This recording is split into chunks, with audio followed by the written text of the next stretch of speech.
Hello everyone, very welcome back और YouTube channel. आज हम लोग डिस्कस करेंगे अल्फ्रेड लॉर्ड टेनिसन की एक famous poem crossing the bar. यानी कि इसमें आपको डेथ का आइडिया मिलेगा। यानी कि ये जब इनकी डेथ होने वाली थी, ये बहुत ओल्ड थे, लगभग 80s में थे। तो 80s के टाइम पे इनको ऐसा एहसास हो गया था कि अब इनकी डेथ होने वाली है। तब इन्होंने ये पोएम लिखा था। लगभग 1889 में ये वर्क इन्होंने लिखा था।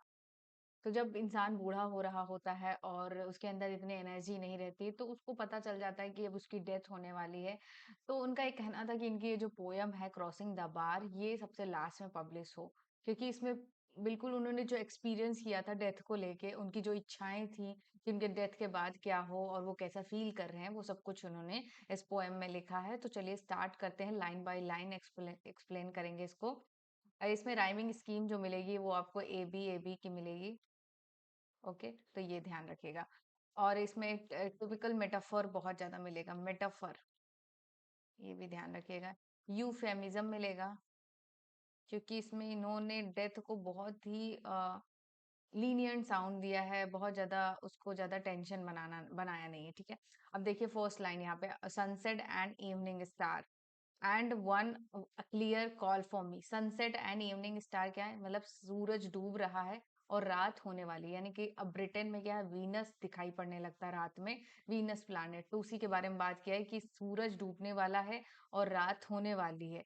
And one clear call for me, और वो मुझे बुला रहे। वो इससे क्या मतलब है कि डेथ उसको बुला रही है, यानी कि उसका समय नजदीक है, उसका दिन डूब गया है, रात होने वाली है, उसका अब समय नजदीक है, डेथ उसको बुला रही है। उस बारे में बात कर रहे हैं Alfred Lord Tennyson. And may there be no morning of the bar, यानी कि जैसे कि आप देखें समुद्र जब होते हैं तो उनके बीच में एक सैंड बार होता है जो दोनों को अलग अलग कर देता है। तो उसी के बारे में बात कर रहा है कि यानी कि जब उसकी जिंदगी और मौत की कहानी जब खत्म हो रही हो, तो वहां पर no morning of the bar, यानी कि वहां पर कोई दुख ना हो, यानी उसके जाने के बाद कोई भी रो ना रहा हो, उसके उसके जाने का कोई दुख ना मना रहा होगा। इस बारे में वो बात करते हैं। सो आगे देखिए पोएट क्या कहते हैं, but such a tide as moving seems asleep. यानी कि वो चाहते हैं एक लंबी सी लहर आए। समुद्र में जो छोटी छोटी लहरें उठती हैं, छोटी छोटी लहरें ना उठ के एक लंबी सी लहर आए, too full of sound and foam, जो उसे एकदम से सुला दे। यानी कि कोई उसको कठिनाई ना हो, कोई दुख ना हो, ऐसा पोएट कह रहे हैं। यानी कि एक छोटी छोटी जो लहरें आती हैं वो तो बीच में टूट जाती हैं, लेकिन एक लंबी सी जो लहर आती है वो अपने साथ सब कुछ बहा ले जाती है बिना किसी ब्रेक के। तो वैसा ही पोएट चाहते हैं। when that which drove from out the boundless deep। Boundless deep का क्या मतलब होता है, यानी कि जो समुद्र जो होता है वो बाउंडलेस होता है। यानी कि आप देखिएगा, जब समुद्र से भाप बन के ऊपर उठता है तो बादल बन जाता है, फिर बादल से जब बारिश होती है तो वो फिर से समुद्र बन जाती है। यानी कि एक सर्कल चलता है कि जो पैदा हुआ है उसका अंत होगा और अंत होके वो फिर से उसी में आएगा। तो वही चीज है, when the witch drew from out the boundless deep turns again home। जैसे देखिए जी, किस तरीके से पानी भाप बन के ऊपर जाता है, देन उसके बाद बादल बनता है और बादल फिर से बारिश के रूप में आके फिर से इसी समुद्र में मिल जाता है। यानी कि टर्न्स अगेन होम, यानी फिर से वो अपनी जगह पे आ जाता है। ऐसा वो बात कर रहे हैं Alfred Lord Tennyson. Next stanza यहाँ पे देखिएगा, ट्वेलाइट एंड इवनिंग बेल। यानी ट्वेलाइट सनसेट का मतलब होता है सूरज डूब रहा है। ठीक है, लेकिन जब ट्वेलाइट होता है तो उसमें आधी अंधेरी रात के बारे में बात कर रहे हैं। इवनिंग बेल, यानी कि जब घोर अंधेरी रात होती है तब इवनिंग बेल बजती है। तो वो अंधेरी रात के बारे में बात कर रहे हैं। And after that the dark, और ये जब बहुत ज्यादा अंधेरी रात के होने के बाद, एंड मे देयर, उनकी जो मृत्यु है वो बिल्कुल समीप आ जाएगी। And may there be no sadness of farewell. तो वो अल्फ्रेड लॉर्ड टेनिसन चाहते हैं कि जब उनकी डेथ हो, उनका फेयरवेल निकले, तो वहां पर कोई भी दुख ना हो, कोई रो ना रहा हो उनके लिए। व्हेन आई एम्बार्क, जब मैं उस जहाज पे, यानी कि मृत्यु के जहाज पे, एम्बार्क मतलब होता है पानी का जहाज।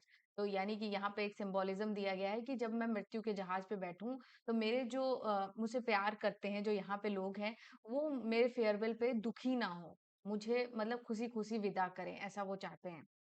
नेक्स्ट स्टैंजा देखिएगा, फॉर दो फ्रॉम आउट और burn of time and place, the the fluid में बियर मी फार, यानी कि जब मेरी मृत्यु का जो बाढ़ आएगी, वो मुझे पटक के कहीं दूर भेज देगी, जहाँ पर कोई भी टाइम नहीं होगा, कोई प्लेस नहीं होगा, कोई लिमिट नहीं होगी। यानी कि जो हम इस दुनिया में जी रहे हैं, तो वहाँ पे एक लिमिट है कि हम 70 साल जिएँगे, 80 साल जिएँगे और 50 साल जिएँगे, लेकिन मृत्यु के बाद जो हमारी ज़िंदगी होगी, वहाँ लिमिटलेस होगी, वहाँ पे कोई प्लेस नहीं होगा, कोई टाइम नहीं होगा, तो वैसी जगह पर ले जाके मृत्यु मुझे पटक देगी। I hope to see my pilot, pilot यहाँ पे क्या होगा? पायलट यहाँ पे गॉड को बोला जा रहा है। I hope to see my pilot face to face when I have crossed the bar, यानी कि जब मैं अपने जीवन से मृत्यु की तरफ निकल के जाऊँ, यानी कि जब मेरी डेथ हो, तो उसके बाद मेरी एक यही इच्छा है कि मैं मरने के बाद ईश्वर का चेहरा, यानी कि अपने गॉड का चेहरा देख सकूँ।